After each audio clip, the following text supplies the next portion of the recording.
Greetings duelists and welcome to another video.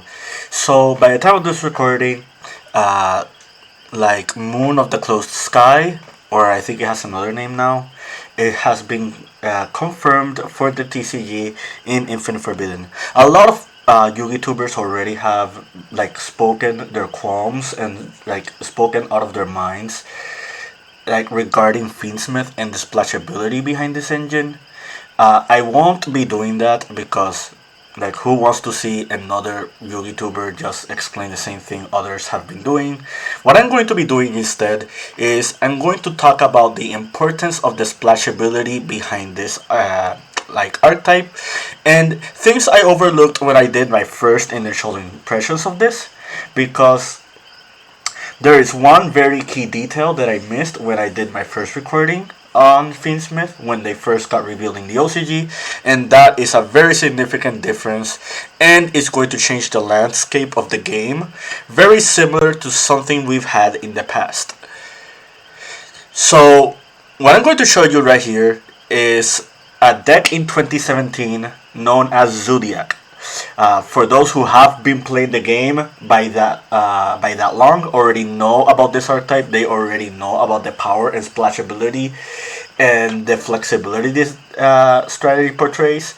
But there are some people in the game who are probably even newer to this and are unfamiliarized with stuff that has happened in the past 7 to 8 years in this game. So for those who don't know, Zoodiac is like a beast warrior archetype that comprises of 5 to 6 different XYZs and a bunch of main deck monsters. Their theme involves the Zodiac calendar. That's why you have every different Zodiac monster compared to an animal in that calendar. And the most important one here is the rat. Rapier was the star of the show. This is the card that pretty much just catapulted the strategy out of existence and eclipsed the entire format.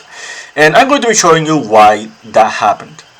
So Rapier has the effect of whenever it's normal summon, you can send one Zoodiac card from the deck to your graveyard. This effect is not really that relevant. The relevant effect is this one. An XYZ monster whose original type is Beast Warrior and has this card as a material gains this effect. You can detach one XYZ material from this card, gain special summon one Zoodiac Rapier from your hand or deck.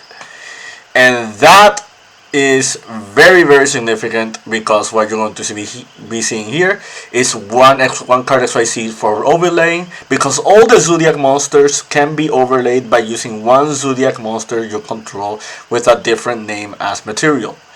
And if you notice, Zoodiac Rapier, it says once per turn, but it doesn't say you can only use X effect during the turn.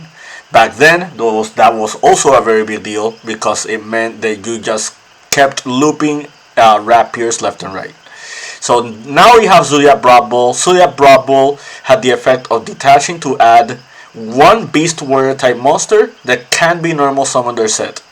That also was a really big deal because it meant that this was very, very splashable to a lot of archetypes. And now we're going back to Fiendsmith. What I overlooked when Fiendsmith was revealed as an archetype is that this engine has no Xeno lock and no archetype lock, meaning that you can splash this into a lot of different decks and a lot of different strategies. Now let's go back to Zoodiac. So what we're doing here is we're detaching using the effect it gained from Rapier and is summoning back another Rapier.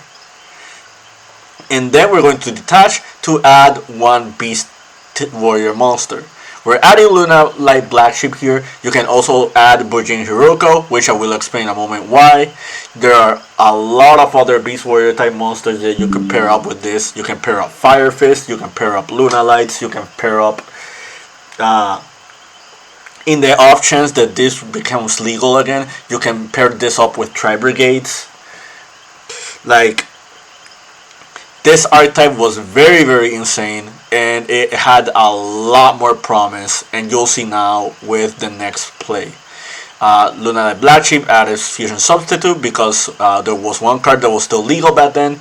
We summoned Tiger Mortar. Tiger Mortar has the effect to equip or like reattach from the graveyard. So we're reattaching Rapier.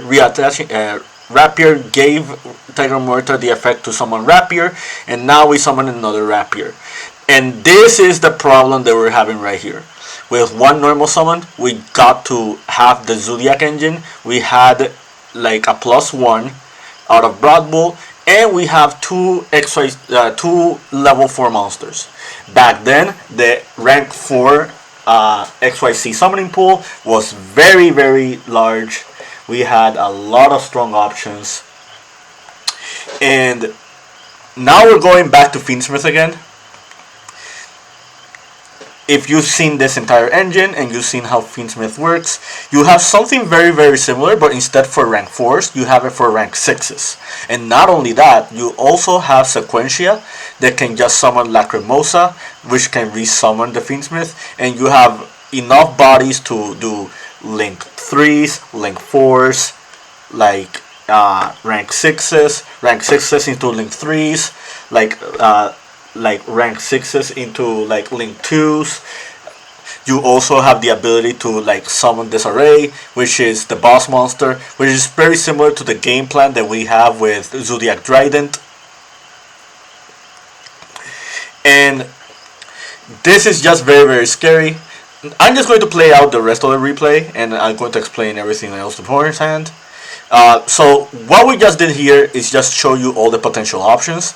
You can summon Chakanine to like resummon back a Zoodiac and then turn Chakanine into something else. You can summon Daigusto Emerald to recycle back your materials, and Daigusto Emerald is a big deal because back then it was not limited. So in this card it was not a hard once per turn as well. So between Fusion Substitute, banishing for like Fusion Summoning, which you will see in another moment, right here, Norden, which this card is also in the Forbidden List. Between this recycling Norden and Emerald recycling your resources, you just had a lot of draws out of this engine. Being able to access Bujinte Kagosuchi meant that you could play a mill strategy like Infernoids, Lightsworns. Now you have Tier Elements, but you know, Tier Elements did not exist back then, but this was just another potential options. You had Chaos strategies, which was extra important because of Bujin Hiruko. You can use Bujin Hiruko to just XYZ into Amaterasu, and you have Amaterasu just special something from Banish or retrieving something from Banish, which means you had a lot of splashability in a lot of different decks. Back then, Minerva, the Light of Lightsworn, was a prize card, so the Lightsworn strategy could be paired with Zoodiac and was very popular back then, and this was just one card that really helped like catapulted that strategy.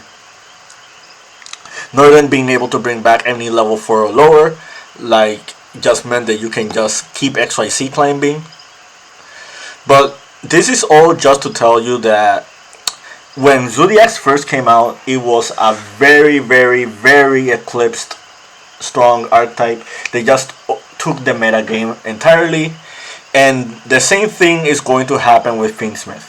I think we're just going to be in a Fiendsmith format for a while. Consistency hits to certain decks and strategies just won't matter anymore because the Fiendsmith engine is just going to make it so you can fit everything else and be compacted with them. I think we're in for like Forbidden Limited list sooner than later. That's what a lot of YouTubers have been bringing up. If you don't want this engine to be like power creeping the format, you're gonna have to do hits very similar to what happened with Zoodiac. That would mean like stuff like limiting the Fiendsmith itself, which we're very, very certain this won't happen anytime soon. The other catalyst would be like outright taking out other cards that are very, very splashable with this. We're talking about stuff like Beatrice and like Appaloosa. This won't fix the Fiendsmith problem like like in a large degree, but it will fix it in the terms of how strong the impact into the end boards, into a lot of strategies could be, like moving forward. That's why Northern is in the forbidden list. Emerald is still limited. Rapier is also limited. Like Rapier was pretty much the Fiendsmith of its era.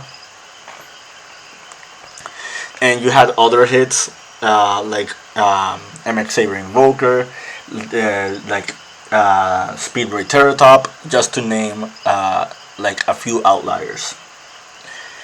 But yeah, this is all just to talk about and bring awareness to the type of situation that we're going to be having in the TCG. For those who've already faced Zoodiac format, you already know that there were some strategies in the game that actually dealt with Zoodiac. There were not that many, but there were quite a few, like for example Paleozoics, until like True Dracos came out, and then True Dracos pretty much just eclipsed the entire format entirely, until we had a TCG list that just did collateral damage to the Zoodiac engine. But yeah, I hope you found this informative to your liking and understanding. More videos coming soon. Keep practicing and keep dueling.